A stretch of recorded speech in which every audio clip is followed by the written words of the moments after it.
pressed another button there. I don't know what I pressed, but seems to be okay. Okay, in terms of the rigging inspection, this is not everything, but this is a few points that the rigger gave me, the salient points that I can remember off the top of my head. I did make a list of things that he mentioned and wrote it down, but the salient points for you are, of course, this. So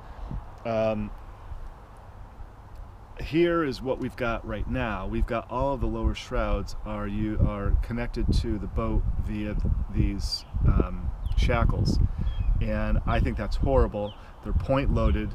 I looked up shackles like this, at least stainless steel, 3/8 inch thick, and the working load is 750 pounds, which I don't think is anywhere near as enough. But anyways, it's hokey. It's not okay. So we decided that in looking at that's the big thing. Okay, that's why I called the rigger, was for this. We decided that to do something like this would be okay. This is the upper shroud, the cap shroud on the port side. The starboard side's the same, and they use a toggle down below, and they fit the toggle here, and of course they've got the turnbuckle up to the wires. So the wires looked good. One problem is that these are all Norseman fittings.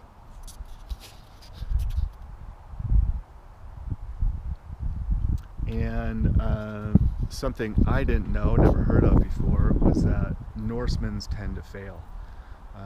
He indicated that they fail at a variable rate, which means you can't really determine how strong they'll be, and they typically fail at about 40% less than rated, or often enough, I guess, or as much as, something like that. But they fail, and that's not cool. So he mentioned Staylock, but he also mentioned Hane, and that Hane compression fittings are a really good way to go. So I'm exploring that. But here, let's go ahead and look at this a little bit more. As you can see, everything is connected to my my tow rail, which is perforated. This is not original. I don't know who put this in, but someone obviously thought it was a good idea. And the chain plates used to run through the deck. You could see one of the pieces there that was that they patched up where the chain plate used to go, and then they had just attached the shrouds to the tow rail. So let's have a look at the inside of the connection of the tow rail. Okay, hopefully you can see that, and you see those bolts in here, or the nuts and bolts, and that is these are the bolts that connect the tow rail to the hull. And you've got the hull deck joint, and then the tow rail is bolted from above and bolted to the side of the hull as well. And so what this rigger told me here out of Portland is that this was adequate.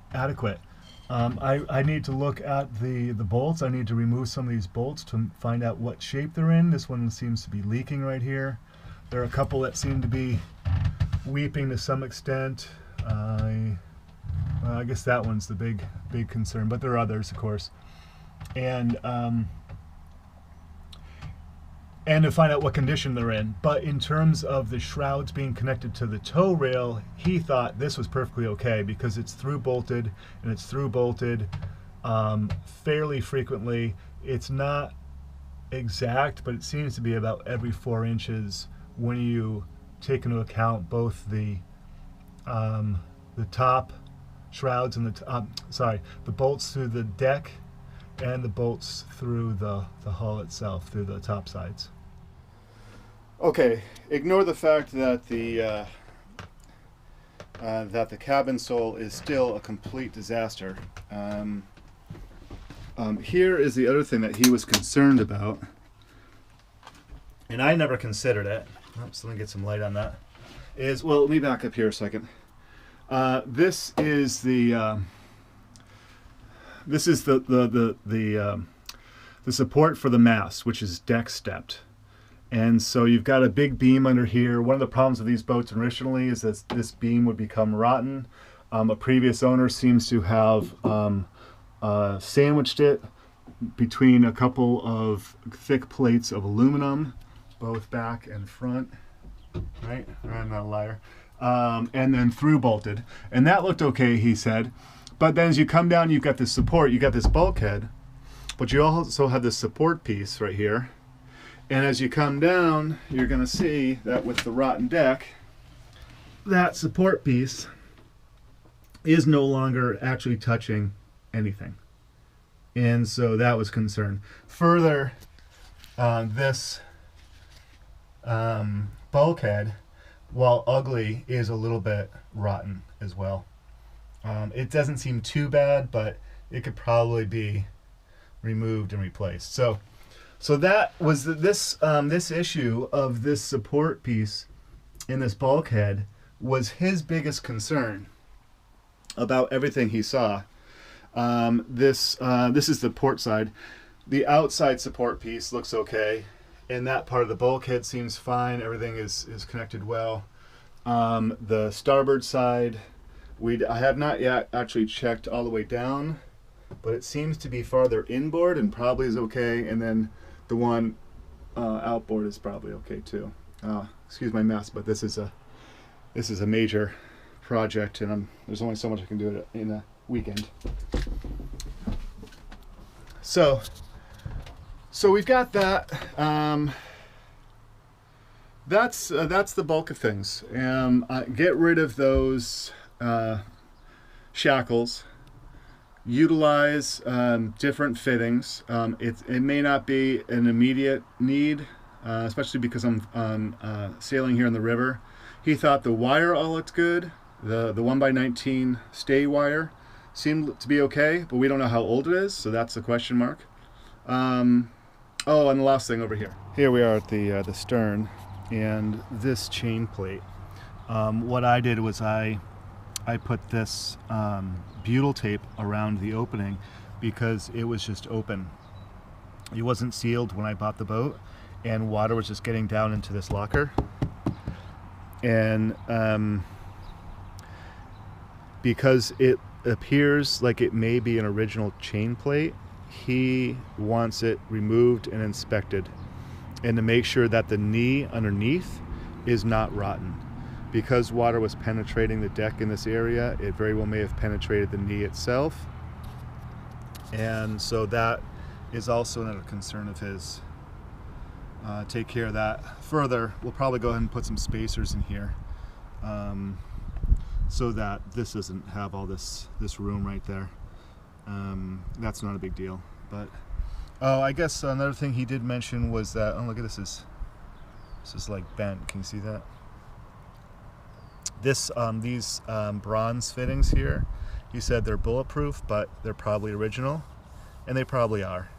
So eventually these will probably go, the whole standing rigging is probably going to have to be replaced at some point. But you see this is another Norseman fitting.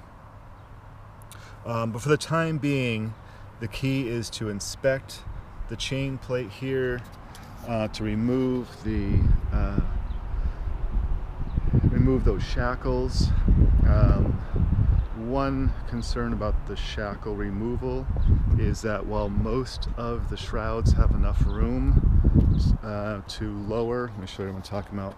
If we remove the shackle, we're going to bring this pin down lower because most toggles aren't quite that tall. Like this one here, I measured it, it's only 2 inches from pin center to pin center. So if you take this down to 2 inches, I think this is about 4, maybe not quite 4, 3.5. But if we take it down 1.5 inches, we don't have enough room on these threads here. So one thing I'm going to do probably is buy new wire for this one in particular. Probably go ahead and then buy new toggles, possibly even new a new turnbuckle and pieces to replace this whole thing temporarily. Well, that's always a question mark, isn't it? I don't know if I'm going to do everything. I'm going to take the mast down.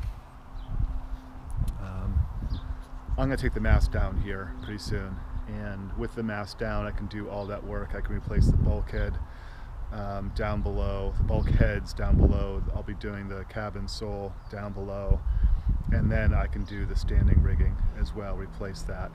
And then, but because I'm not ready to go offshore yet, it's still several years, I don't know if it's worth it to do all that right now. Now, if I don't do it and this rig fails in some way, well then I'll be sorry. Then that would really suck. But anyways, that's my thoughts right now. That's what's going on with the standing rigging and that inspection. There are a couple other things, but for the most part, he's pretty happy with things. The front stay, forward stay seems okay, and is well situated. Again, we probably want to pull the bolts and have a look. And some hokey things at the for the bolts for the forward stay, the through bolts.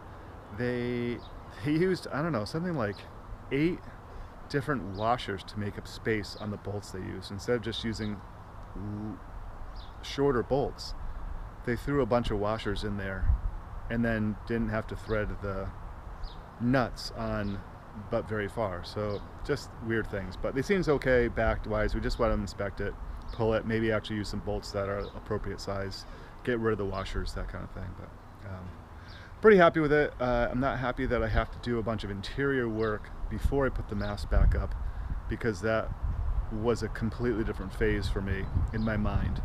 But it is what it is, you know. The mast will be down a while longer while I start some interior work, including the cabin sole and that bulkhead, at least that bulkhead and the cabin sole. So, okay.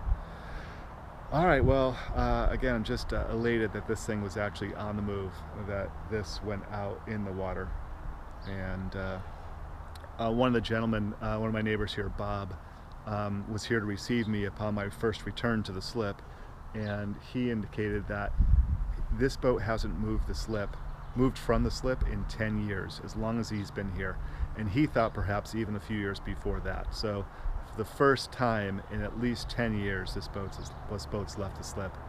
And that just makes me feel good. So.